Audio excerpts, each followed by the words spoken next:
laguning alam kaya wis tinata tataning lagu kabeh dadi pralambang dumadining lakon jagat saya peteng pitung dina udan wor lan lesus kaya-kaya bisa mbedol gunung Mangliawan giris miris para kawula ing negara Pancawati awet kaserang pagebluk Mayangkara dahuru terus lumaku ruhara sangsaya ngombro-ombro bingung bilung-lungan penggalihe Prabu Sri Rama Wijaya sayekti datan bangkit jumangkah kaya-kaya disrimpet sikile kejeming jaman wengi sing kahanan kaya-kaya jagat Pancawati arsa diwalik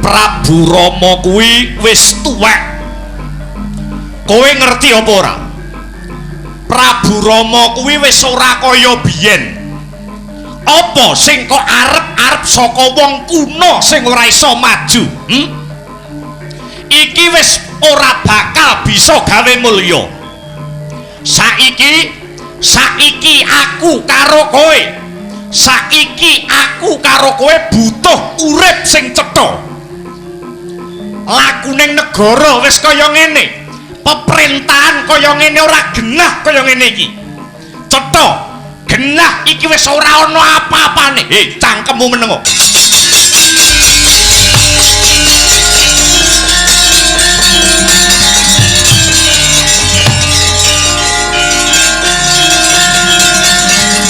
Kodrat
nadyan silih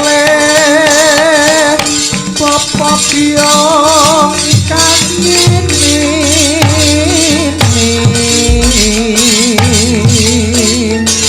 sedulur yang sana kalamun murohan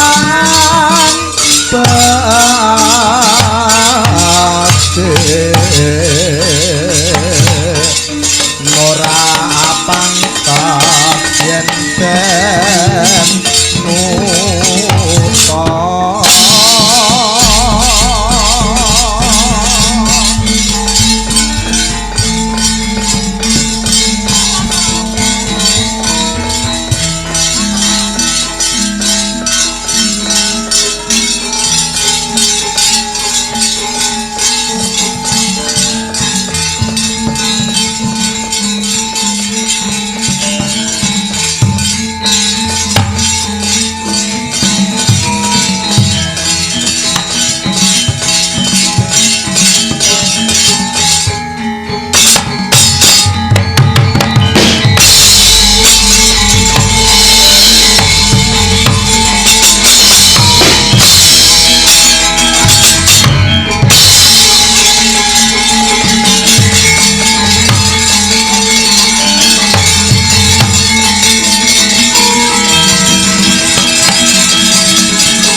jagat pasesaning Abathara jagat.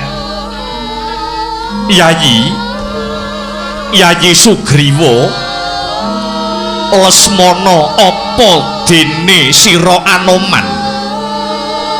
Waduh, Gusti kula Sang Marteng jagat, mundi dawuh timbalan Paduka? Wonten timbalan ingkang adhawuh Duh Kaka Prabu. Nun inggih, wonten pangandika ingkang hadhawuh sinuwun. Kabeh padha midhangetna. Anane aku mung tansah meneng. Kejaba bingung rasaku. Anggonku nyawang kahanan iki. Nanging uga mesgul jroning nala. Pangarasaku anggone Prabu Rama nyekel peperintahan negara Pancawati iki wis ndak tindake kanthi wicaksana lan kebak ing pengati-ati. Parandene negara Pancawati kahanane malah kaya mangkene. Remuk bubuk dadi rempon. Wis akeh para kawulaku sing ora percaya marang Sentana Praja. Sak rampunge Prabu Dasamuka ya Sang Rahwana Raja gugur duk rumuhun. Ndak kira kahanane bakal nemu raharja lan bagya mulya. Nanging malah luput saka kudangan, merucut saka gendongan. Uripe titah ora pernah ngendi-ngendi papan kebak Brahma corah. Ketambahan larang sandang kelawan pangan.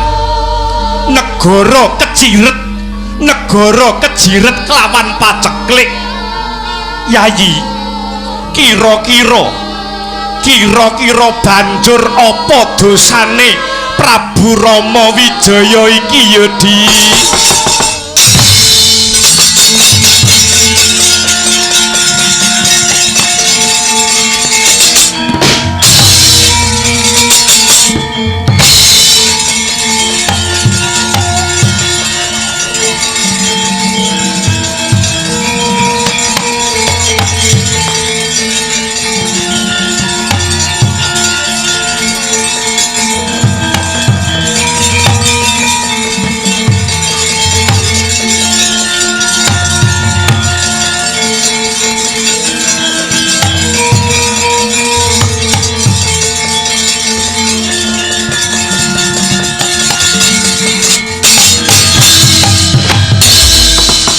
Hangudari Tyasrariwut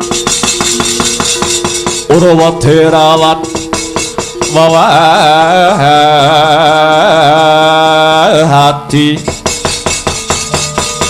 Wedi lamun kauningan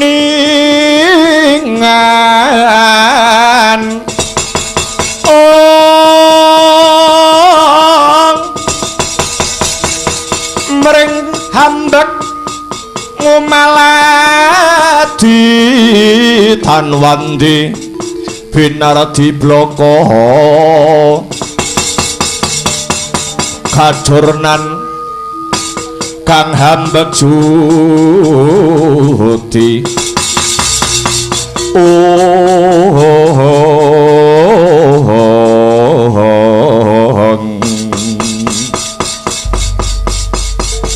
aduh Koko Prabu jimat pengayoman kula sayektinipun kula kang rayipun Lesmana Widadda ingkang kedunungan lepat awit kula jejering kadang anem ingkang paduka percaya kinen jejekaken negari Pancawati parandene kula mboten saged jumangkah anyirep sedaya pageblug menika Duh Koko Prabu sinuwun nyuwun pangapunten. Sejatosipun paduka menika mboten lepat. Paduka menika mboten lepat sinuwun. Malah rumaos kula. Malah rumaos kula para kawula ing Pancawati ingkang nandhang lepat. Dupeh urip ana jaman ingkang sarwa maju. Dupeh urip ana jaman ingkang sarwa maju lajeng kebat kliwat rumangsa mardika samukawisipun. Akeh wong cilik sing wani marang panguwasa ical raos tata krama nek ora seneng lambene mung waton jeplak. Nyuwun sewu sinuwun, miturut gagasanipun Anoman wontenipun para kawula wani kalian pangarsa kala wau inggih awit wonten saperanganing pangarsa ingkang sampun boten saged kinarya tepa palupi. Anoman mingkemo sing dadi lambemu. Kowe aja waton ndak kok Anoman. Duh Koko Prabu, sejak wonten sapirangan punggawa praja ingkang menggalih kebutuhanipun piyambak. Wonten ingkang ngelincati janji lan sumpahipun. Wonten ingkang dagangaken jabatanipun lan wonten ingkang dagangaken jabatanipun lan wonten ingkang nginger-nginger ngrusak tatanan ukuming nagari. Inggih awit perkawis kala wau ingkang anjalari rusak ing kawontenan miyang para kawula. Duh Koko Prabu, malah wonten ingkang sampun kecepeng lan mlebet wonten pakunjaran, nanging malah saged luar saking pakunjaran labet sami pidak jempol gedhek antuk miwah dipun ayomi kalian kegiatan sak nginggilipun dosinuwun.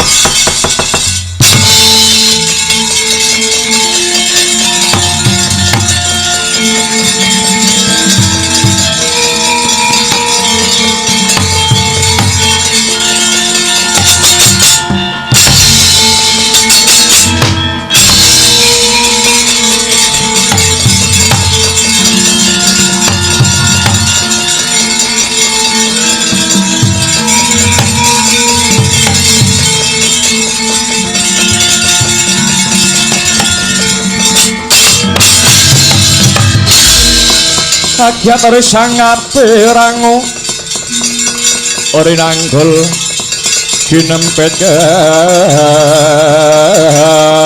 hampit dosa ngrep naning bawana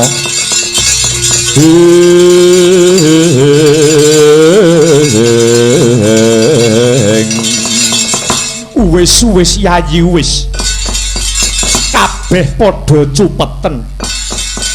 Kabeh kang diaturke Yayi Sugriwa, Yayi Lesmana kang sarta Anoman mau mung kanthi dasar pangira-ira.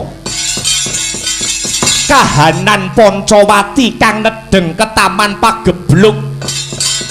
Kahanan Pancawati kang nedeng ke Taman Pagebluk gedhe kaya mangkene iki sejatine krana ditinggal dening Sang Jiwa Minulya. Ditinggal kelawan Sang Jiwa Minulya wong boga sampir ya kuwi Kakang Semar Badranaya. Wiwit Dasamuka gugur Yayi Sinta tak boyong temahan aku lestari dadi ratu ana Pancawati kene. Ya wiwit iku Kakang Semar wis ninggalake negara Pancawati. Kakang Semar sak anak-anake Nala Gareng, Petruk lan Bagong kaya-kaya ngadoh saka Prabu Rama Wijaya.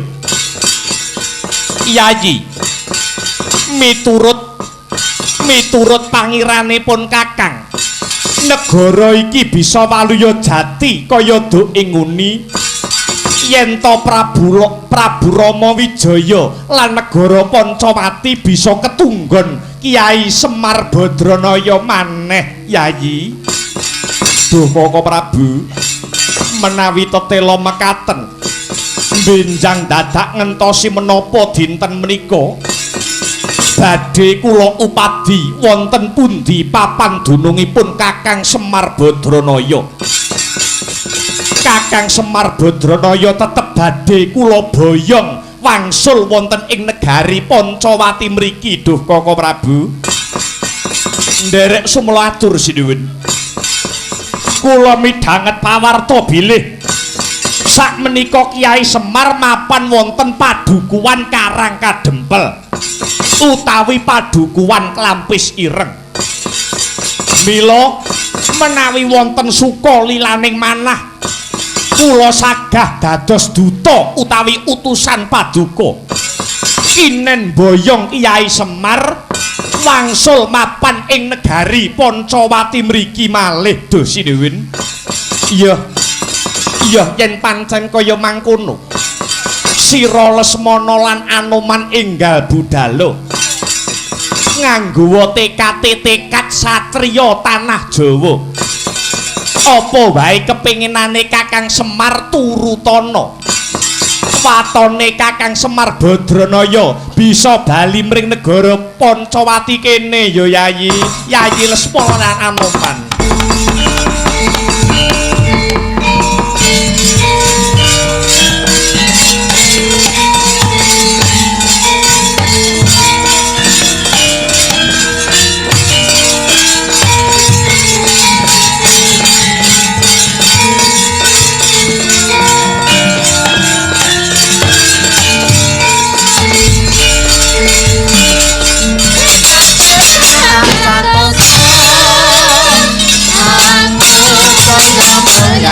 Bangsa makan jiwa bangsa betul juga surai alas tanganku jatuhnya sedia batu damai.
Sarpa Kresna duh kusuma swara bareng gayeng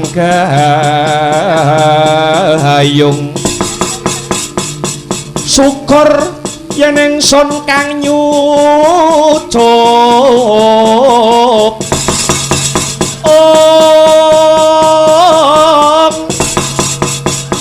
aja mung kang ning dada raja kecul ing Medyun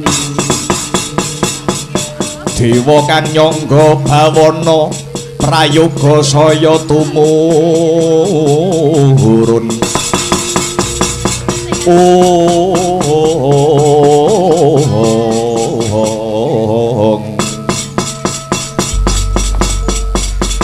Yuwang suksma mangadi linuwih payungana marang panjenengan ingsun.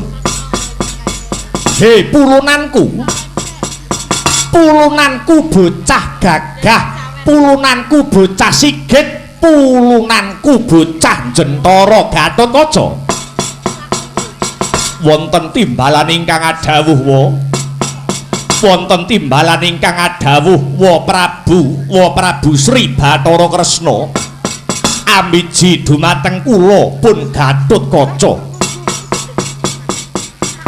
Kowe adoh ndak awe cerak-cerak saya ndak raketake krana ana babakan kang bakal tak rembug marang jeneng sira Gatotkaca. Sumangga kula aturi paring dawuh Gatotkaca arsa ngangklungaken jangga nilingaken karna nengga rumentah sabdanipun wa Prabu ing Dwarawati. Ngene ya, ing ripalungguhan iki pulunanku Gatotkaca ngrasake kahanan kang kepiye?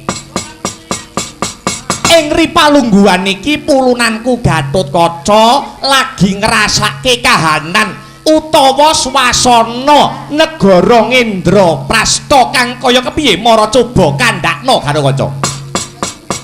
Nuwun inggih, Wa Prabu. Dinten sakmangke kahanan negari Ngamarta.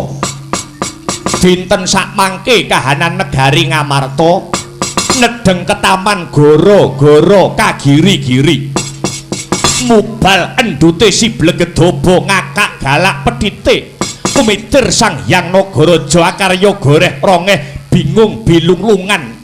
Para kawula, para bebrayan agung ingkang lenggah wonten ing negari Ngamarta. Kowe yo ngrasake kahanan kang lagi nglimputi negara Ngamarta iki Gatotkaca. Nggih, lakar kados mekaten. Pagebluk mayangkara pacoban silih gumanti kang animbrung wonten negari Ngamarta. Ngamarta nedeng kalimput ing paceklik. Larang sandang kang sarta pangan. Para kawula siyang nadang nedeng ketaman sakit dumugining pralaya boten wonten ingkang saged dados tamba niki kinten-kinten perkawis menapa duh Wa Prabu.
Sumangga kula aturi paring dawuh Wa Prabu. Miturut panjenengan kahanan negari Ngamarta ingkang beneh kalian padatan mriki ibarat kodrat napa saged dipun wiradati, ibarat lara napa saged dipun tambani. Ngene ya Gatotkaca ngene. Wis sawetara wanci Kyai Semar Badranaya momong pepundhenmu para Pandhawa, nanging upama wong kerja ngibarate kaya wong magang. Ora netep ing negara Ngamarta. Nanging isih lenggah ana sudunge Karang Kadempel utawa Klampe Sireng. Kamangka kiblat papat 5 pancer wis ngawuni-ngani. Sapa to Kakang Semar Badranaya? Nggih. Sapa to Kakang Semar Badranaya? Kakang Semar mujudake dewa kang asalira titah. Krana Kakang Semar kuwi sejatine panjilmaning Bathara Ismaya kang dadi simboling pengayoman kang sarta katentreman. Maknanipun kados pundi? Ngene. Tak kira kahanan Ngamarta bakal tentrem lamun to Kyai Semar kasembadan kaboyong ana negara Ngamarta dadi pamonge para Pandhawa sak utuhe Gatotkaca.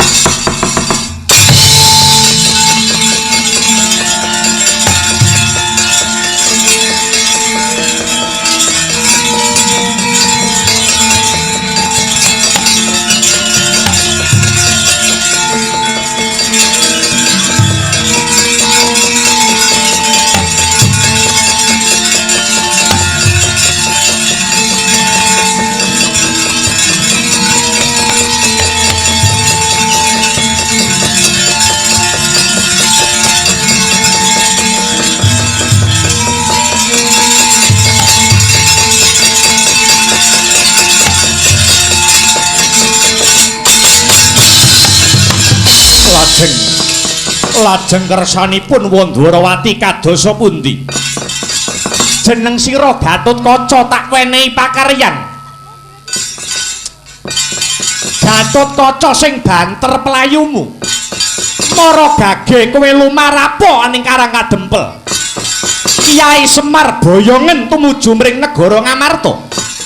Trawaca dawuh pangandika paduka. Kalilan Gatotkaca nyuwun pamit saha tambahing pangestu wa Prabu. Lelungsen ndak bebakali duga ginawa. Ngati-ati aja nganti keri budala dina iki Gatotkaca.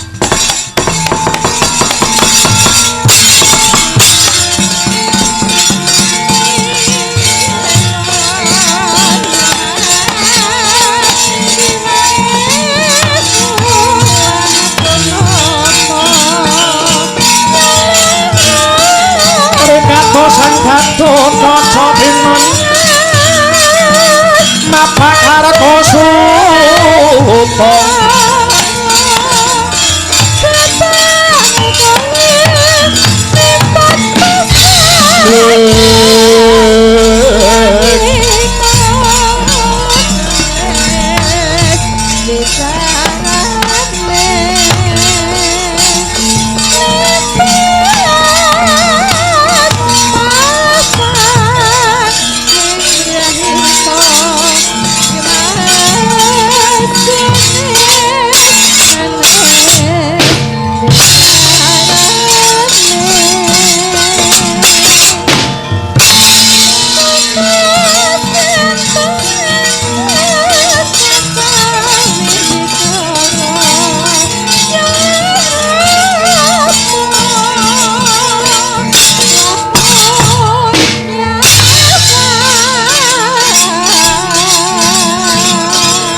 Sewaka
Om awik nam hastu nama sidam putuku ngger putuku Duryudana wis sawetara suwe lungguhku ana negara Ngastina ananipun eyang ora gage-gage ngucap amarga sesek dadaku. Apa to sababe kang kaya mangkono? Krana anggonku nyawang kahanan Ngastina ing titi palungguhan iki. Ngger.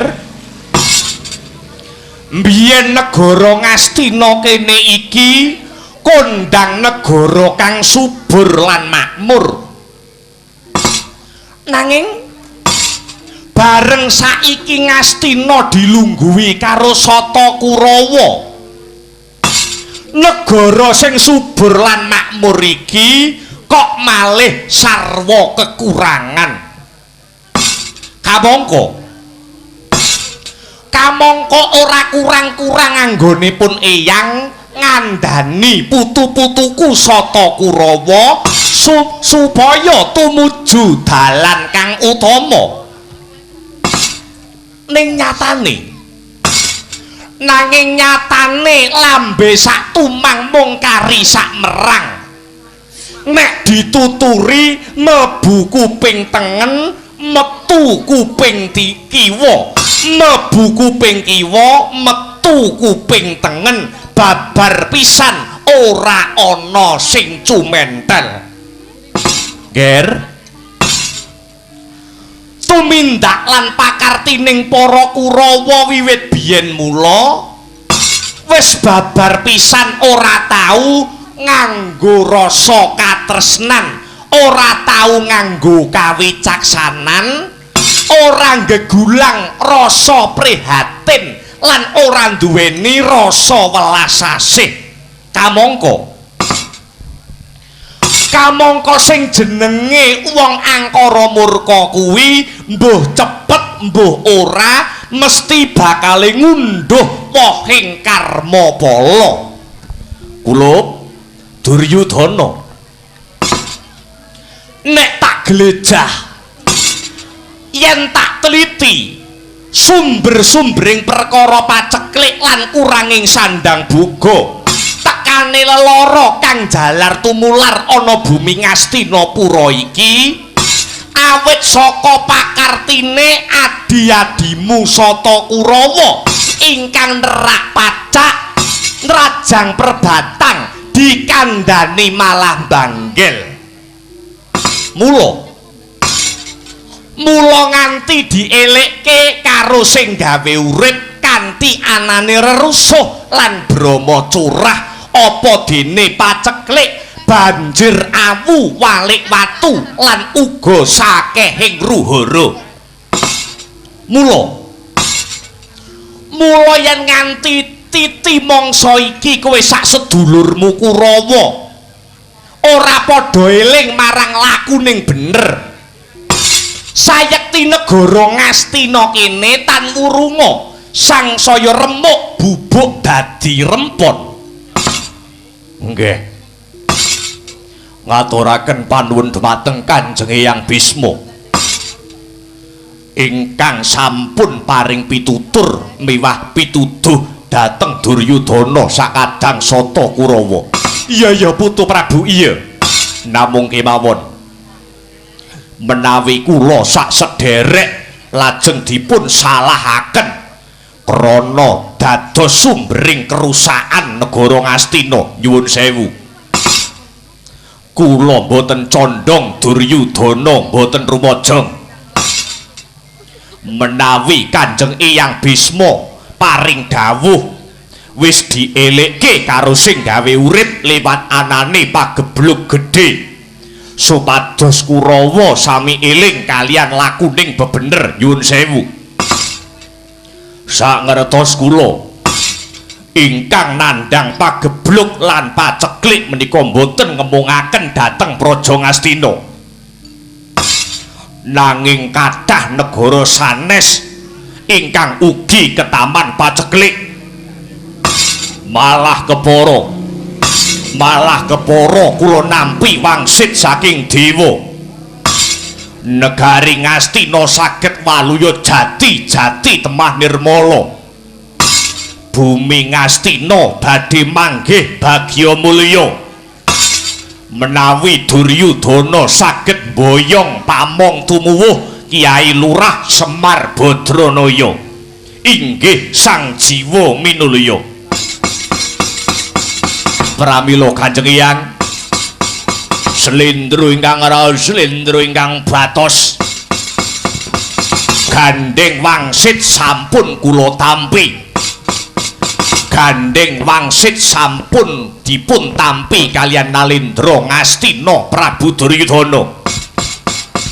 Ciptaning manah sedyaning kayun Duryudana kepingin sanget Duryudana kepingin sanget saged hamboyong Kyai Semar Badranaya mapan wonten ing negari Ngastina mriki. Mindah bombong ing manah menawi Kyai Semar purun tumut kula. Mila Kanjeng Hyang Duryudana nyadong dawuh cara menapa ingkang kedah kula tempuh srana menapa ingkang kedah kula lakoni supados Kyai Semar purun kaboyong mapan wonten negari Ngastina mriki Kanjeng Hyang.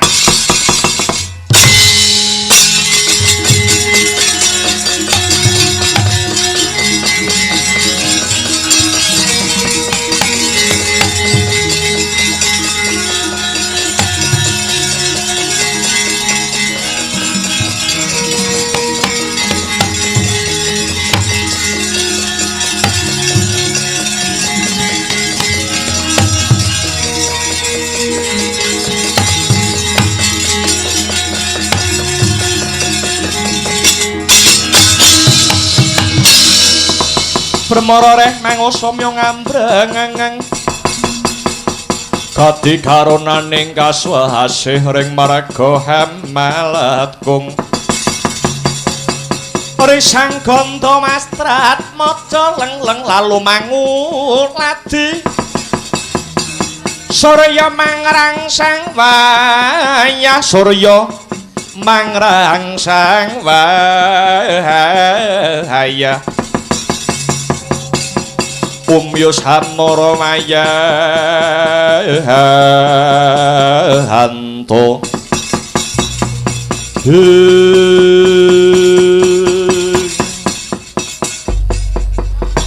putu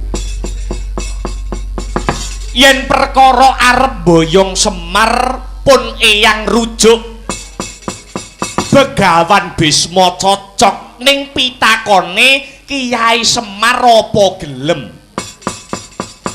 gage ora arien atimu Duryudana nadyan pun eyang sarujuk lan Duryudana kepingin ning Kakang Semar apa gelem jal saiki glejahen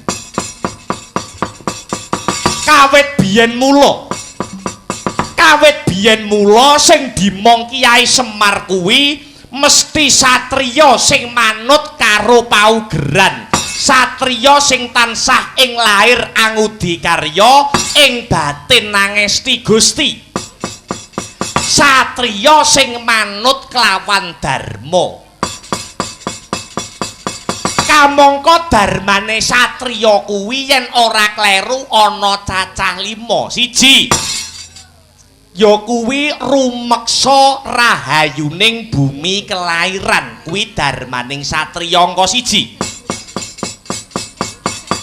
dene darmane satriya angka 2 ya kuwi ngayomi para pandhita kang mangun tapa brata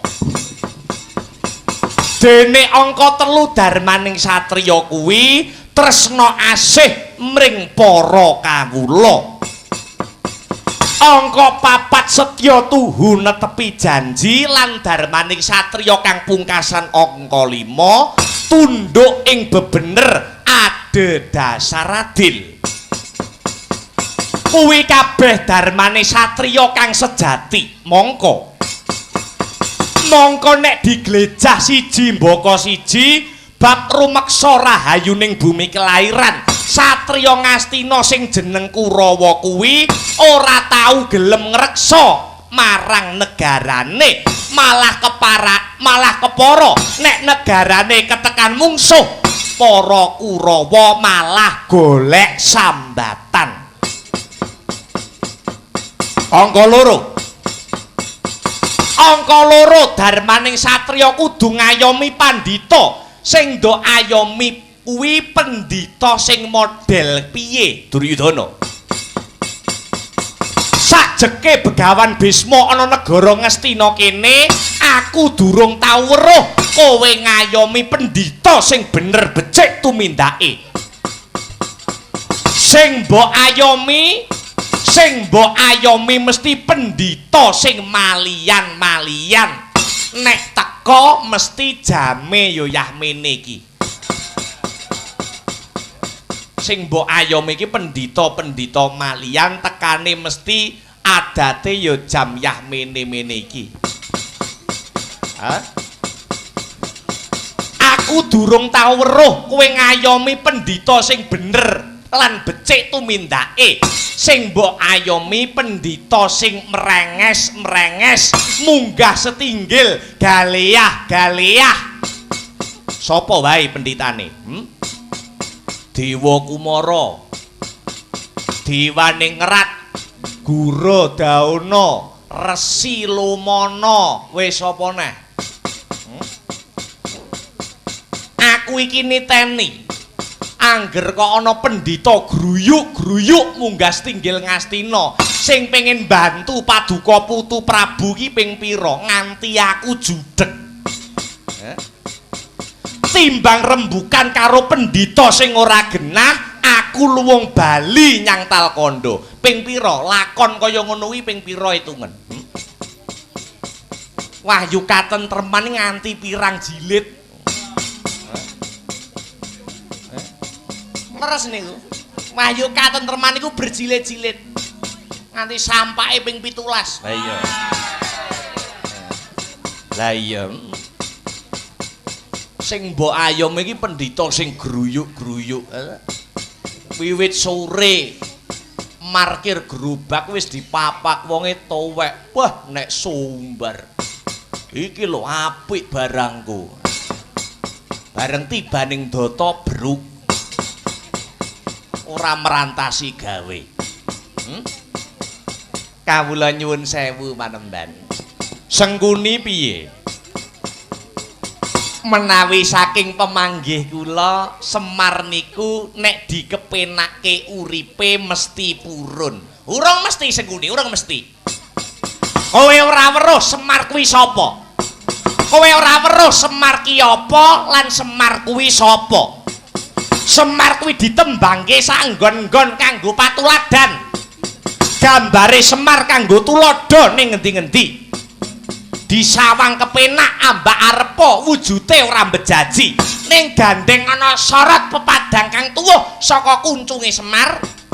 Mula sak enggon-enggon kae tetep dadi pamong. Digugu guneme karo wong akeh. Semar kuwi manggon ning ndi ae marake tentrem. Wis rungokno Sengkuni luwih dhisik Kakang Durna. Semar kae iki wong gombal. Wong nyerantil, wong kekurangan, wong keserakat, wong ora duwe, wong kakean utang. Semar kae yen diboyong ana kutha Goro Ngastina banjur dimulyake, keceh bondo rina wengi lan diseneng-senengke atine. Dicukupi kabeh kebutuhane, tak kira mesti Semar mesti gelem diboyong mrene. Kowe nek ngukur Semar aja nggur saka penyawangmu, Semar kae jiwa minulya, dewa kang asalira titah kang umur dewa. Upama Semar iki kepengin dadi dewa, ora mudhun ana Madyapada, ana kayangan kono, mesti kabeh dewa padha mundi-mundi karo Semar. Kabeh dewa nyembah-nyembah marang Semar Badranaya. Apa ta sababe kaya mangkono? Semar kok mung trima dadi batur, Semar kok mung trima dadi pamong. Krana niyate Semar gandrung marang katentreman, gandrung marang karahayon. Mula akeh wong sing padha majang kang sarta gambar tulisane Semar. Kang mengku teges Semar sengsem barang kang samar. Uga akeh wong-wong sing padha majang gambare Semar. Akeh ning dalan-dalan. Tuku emas Semar. Mesti do kabeh do akeh sing majang gambare Semar. Mergo akeh wong gandrung karo sang jiwa minulya. Semar sengsem barang kang samar. Tuku emas Semar. Apa ana tuku emas Sengkuni? Ora ana. Yukur gabrus sore tok. Kakean cangkem wis sore. Umuk kabeh dumuhi ngalor ngidur. Kilo. Tibaning ndata pruk. nek Semar angel nyuwun sewu. Anake Semar didhisikke luwih dhisik. Anake Semar sing ndi? Ayo Gareng apa Petruk apa Bagong? Kae nek diiming-imingi bondo mesti gelem. Nek anake wis gelem rene mesti bapake katut melu mrene, Gareng kae mesti ya gelem. Gareng kuwi sapa? Lho Gareng kuwi ya anake sing barep. Oh ya bola bali. Kowe urung tau maca surasane tulis ana buku pustaka Darya lan kowe durung ngerti karo sapa sing dicekel karo Semar. Semar kuwi nalika tumurun ana Madyapada disangoni cupu Manik Astagina karo mbahne sing sawape ana 8 perangan. 1 Semar ora iso kluwen, 2 Semar ora iso ngantuk, 3 Semar ora bisa ketaman asmara, 4 Semar ora bisa susah, 5 Semar ora iso kesel. Kang angka 6 Semar ora bisa lara, angka 7 Semar ora kepanasen. Angka 8 Semar ora bisa kademen. Hah? Lah, 8 bab iki mau ndadekke Semar kang tetek anggone tetep ngemong marang satriya, satriya kang sejati, satriya kang luhur sing dadi budi kelawan pakertine. Nek ngono kuwi mung jimat. Jimat-jimat kaya ngono iki saiki wis ora ana dayane apa-apa. Upama ana dayane ngono kuwi wis winggur biyen. Saiki aja mbok jagake banget-banget dayane, ngono. Aja mbok jagake banget-banget. Semar ki ambak sekti, ambak duwe keluwihan, tinggalane mbae. Jarimu ora bisa nandang asmara, ora bisa kesel, ora bisa ngantuk lan sak liya panunggalane kuwi mung jimate mbae. Kuwi upama ampuh kuwi ya nggur biyen. Ning jaman saiki wis ora ana guna paedahe. Wis pirang-pirang wong medhayah nggonku wis pirang-pirang nawani pring pethuk wis pirang-pirang. Nawani kol buntet, brengos macan putih, tangkur boyo. Apa meneh sing nyaron kuwi arep golek ning Gunung Kawi.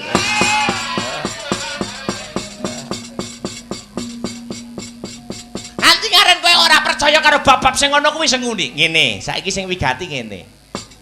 Saiki sing wigati ngene. Piye carane supaya Semar gelem melu karo negara Ngastina? Ning yen saka pathokane Sengkuni, watone Semar sak anak-anake kabeh diwenehi omah sing becik, magrong-magrong disandangi sing wutuh. Semar dimulyake, Semar diwenehi mangan sing sarwa enak, dhuwit sing sarwa kecukupan, menyang ngendi parane. Wong urip sing digoleki apa mesti wae Semar gelem diboyong mapan ana negara Ngastina kene wakni gondel.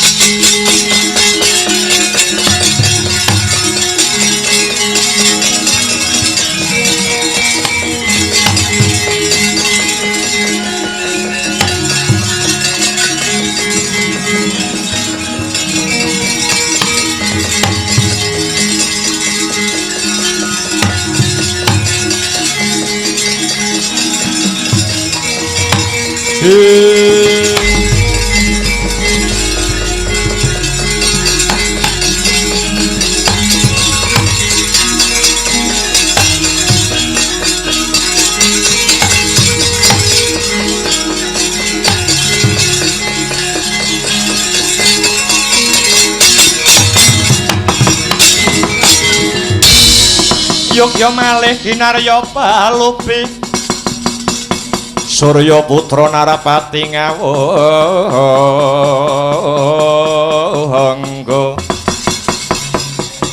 lan Pandhawa tur kadahange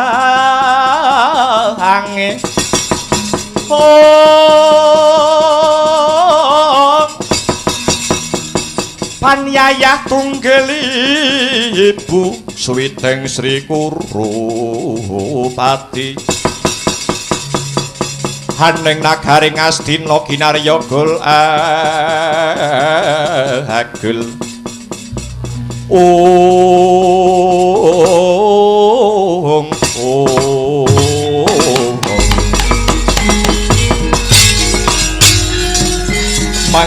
paracating mraja kawuryan wasunjaruri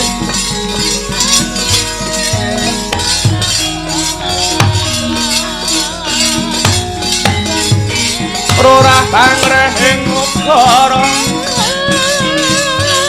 karana tanpa malu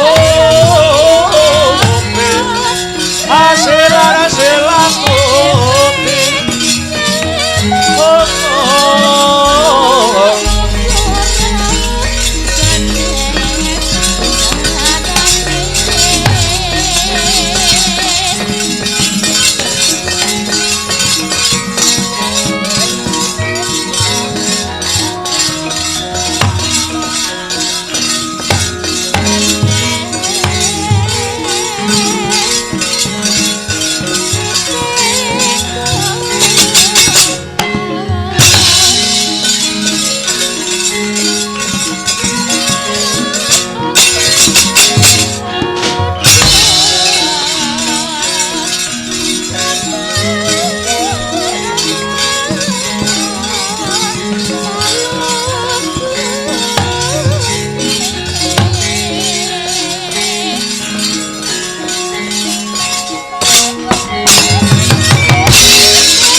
mangandur lagu ning angin kukur hagraning arga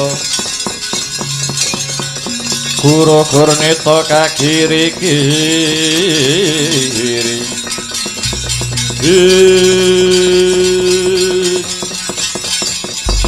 amit pasang kaliman tabik sinabeto ing iladuni dumawaing tawang tuwang Yayi Prabu kakang nganggo karna Basusena kados pundi inggih paripaksa radi majeng anggen kula pinarak awit selak boten kiyat anggen kula angampah kepingin atur dharma bekti kunjuk Yayi Prabu ing Astina liripun kados pundi Koko Prabu Yayi menawi namung babakan boyong Kyai Semar Badranaya benjang dadak ngentosi menapa rakantos sakmangke ingkang sagah bidal wonten Karang Kadempel utawi Klampis Ireng sedyaning manah dereng lega raos sing manah menawi dereng saged hamboyongi Kakang Semar tumuju wonten ing negaring Astina mriki niku sing kula jaluk Semar mang boyong mriki nun inggih ngestaken dawuh amit madal pasilan mboten langkung namung pamuji kula ingkang derekaken jengkar paduka Kakang Dipati Basukarna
Pandita karya langsit Bindo kumbang ajaping tawang susung angin ngendi nggone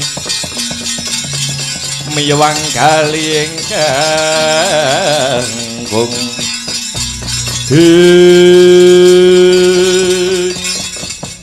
Kaki Prabu kula wonten dawuh Kanjeng Eyang. ya Yen wis pancen kenceng sing dadi niatmu supaya negara Ngastina bali tentrem, kowe kepengin boyong Kyai Semar Badranaya pun eyangmu meminta marang panguwasaning Gusti muga-muga bisa kasemdadan sedyamu ngger Jaka Pitana.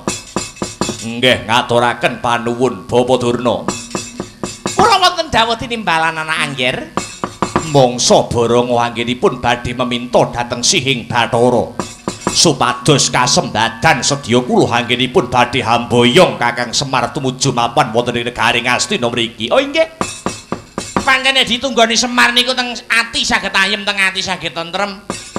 Lho nggih Paman Sengkuni. Aja negakake lakune Kakang Karna Basusena. Mangsa Baranga Sata Kurawa anggone padha ndombani tindake Kakang Basukarna tumuju mring Klampis Ireng. Kawula nek dhateng sendika ngestaken dawuh Kartomarma kula wonten dawuh ka Prabu Bubarna kang padha nggantung sibuk. Panjenenganing Sun Harsa kundur hangenaton ngestaken dawuh ka Prabu kang Rayi Hamid madal pasilan. Gandanya sekar kehadung Kembang, kembang, kembang, kembang, Esmu arum, inoyata, yata kasih, kusumongan, sumadur, sumaburing meko coklo.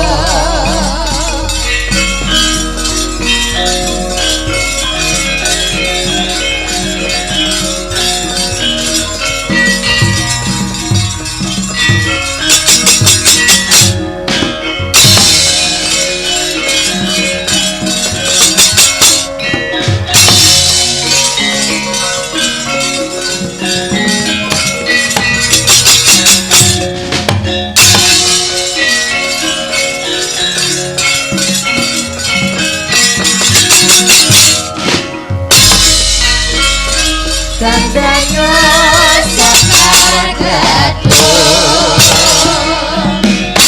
Tukang kembang Kembang, kembang bedung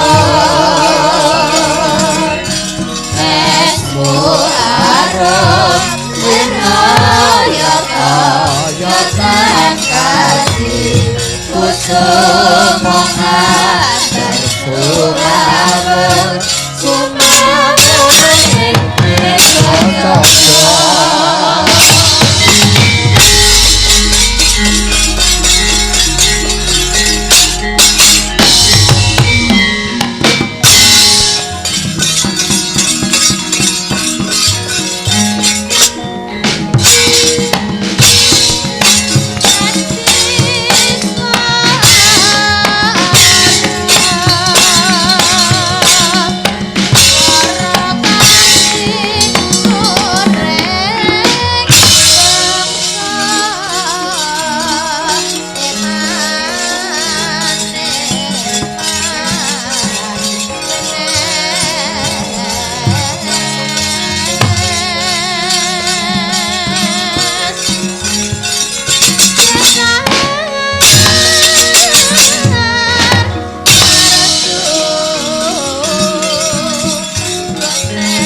nyadong dawuh man.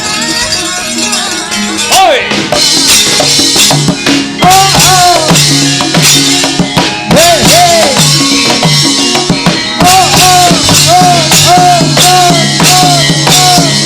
Hey hey.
Ladalah Man Haryawerta Man Haryawerti Paman Harya Sengkuni ingkang sampun medaling jawi kula satriya Banjar Junut pun dursasana nyadong dawuh Paman kados pundi sing perembakan ingkang mapan wonten ing nagari Ngastina Paman Paman Harya Sengkuni la Paman Sengkuni dos pundi Paman Cengkuni kados pundi pirengbakanipun wonten ing pacewakan kula pun dulma gati.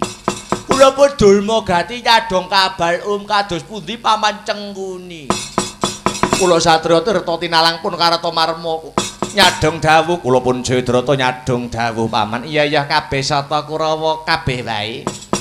Ndak jaluk aja padha saur manuk. Tumuli rungokno gatekno kang sarta nglakonana. Ing ripalungguhan iki Kurawa kabeh padha tak perintah ya kuwi ngombyongi lakune Kakangmu Ngawangga Karna Basusena kang bakal tumuju ana ing Karang Kadempel. Dhateng Karang Kadempel badhe wonten perlu napa man? Perlune ora ana liya kejaba mung boyong Kyai Semar Badranaya. Merga kowe kabeh para Kurawa wis nyumurupi dhewe. Dina sakmengko negara Ngastina lagi ke Taman Pagebluk Mayangkara. Negara Ngastina lagi ke Taman Paceklik kamangka nggih. Kamangka anak Angger Prabu Duryudana nampa pangsiting dewa Ngastina bakal bali pulih kahanane yen to ketunggon wong boga sampir si Semar Badranaya. Mula Dipati Karna minangka dadi wakil saka negara Ngastina bakal tumuju ana Karang Kadempel mboyong marang Kyai Semar kuwi mau Dur. Weh lah dalah. Kamangka ingkang ke Taman Pagebluk boten ngemungaken negari Ngastina kemawon. Manca negari saklintinipun Praja Ngastina ugi kesrambah wujudipun pagebluk mangke gek-gek wangsite padha piye Dur? Negarane bakal tentrem yen bisa ketunggon Semar Badranaya. Temahan sing duwe kepinginan boyong Kyai Semar boten namung negari Ngastina kemawon Paman. Mula Kurawa tak kanthi ngombyongi Dipati Karna njagani yen lelakon kang kaya mangkono. Yen iki mengko ana liyan praja sing uga bakal mboyong kiyaine Semar. Tegese dadi pepalang anggone negara Ngastina bakale bali tentrem. Mula yen ana sing malang-malang kaya perbatang mentang-mentang kaya Gandewa pengen uga mboyong Semar Badranaya Kurawa enggal jumangkah Kurawa enggal kumrembyah. Makaten Paman Dursasana iya. Mula Kurawa kabeh ibarat wong dandan aja kok kendhone ning malah tumuli kenceng ana. Muga-muga antuk pengasih saka Gusti Kang Maha Asih. Swatama kula wonten dawuh Paman metu njaba. Kirapna para Madyabala pisan dandan kapindho mlumpuk katelu kabodholake non Hamid Madal Pasilan. Aja kaya bocah cilik sing dadi lakumu Swatama. Kumrekang bala lumares budaleng prawadya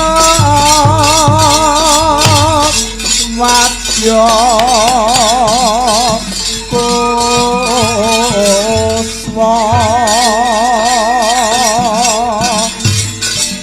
warna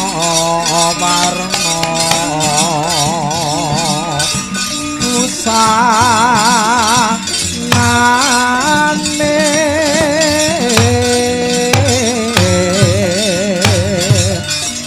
sakehing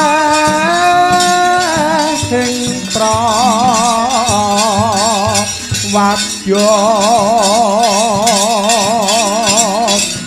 abrabusana nira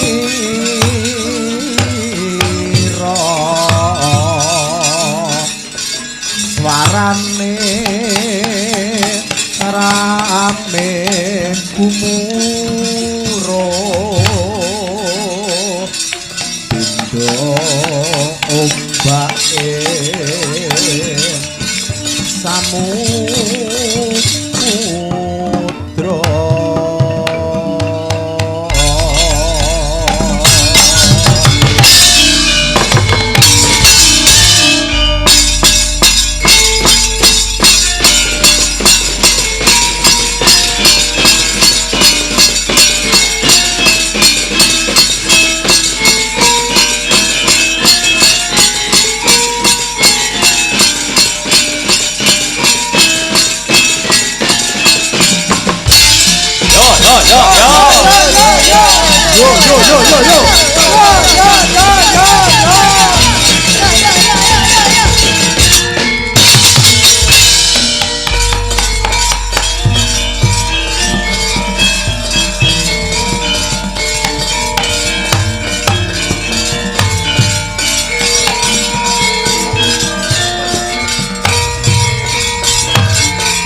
Nara,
Yo.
mampir